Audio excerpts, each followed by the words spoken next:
आखिरकार जम्मू कश्मीर में अब असेंबली सेशन शुरू हो रहा है। 7 दिन का ये सेशन होने वाला है, लेकिन आपको बताते चले कि पहले 3 दिन सबसे पहले ऑबिचुरी होगी, उसके बाद आप देखें कि जो मेन 4 से 5 दिन रहेंगे जिसमें बिजनेसेस डिस्कस होंगे। सुनने में आ रहा है कि कई सारी इंपॉर्टेंट बिल्स है जो इस असेंबली सेशन में डिस्कस की जाएंगी, जिसमें से नेशनल कॉन्फ्रेंस की तरफ से ड्रग फ्री कश्मीर को लेके एक बिल टेबल की जाएगी। वही पीडीपी के जो एमएलए हैं कुपवारा से मीर फयाज, उन्होंने भी एक बिल सामने लाई है जिसपे उन्होंने कहा है कि बिजली की जो बिल आती है, जो लोग अफोर्ड नहीं कर पाते हैं वो पैसा देना, उनको एटलीस्ट कुछ अमाउंट कम किया जाए, यानी कि जो उनको बिजली बिल्स आते हैं उन पे थोड़ा सा वेवर ऑफ किया जाए।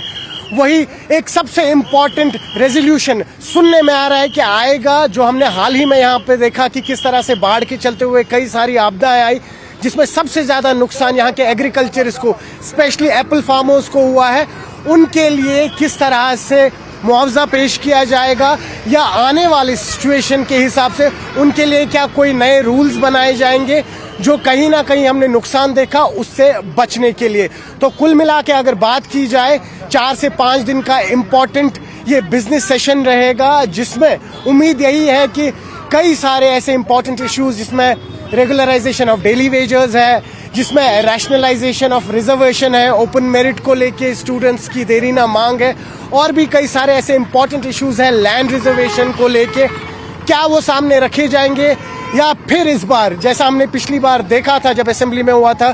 कि इस तरह से डिबेट्स और आर्ग्यूमेंट्स हुए जिसके चलते हुए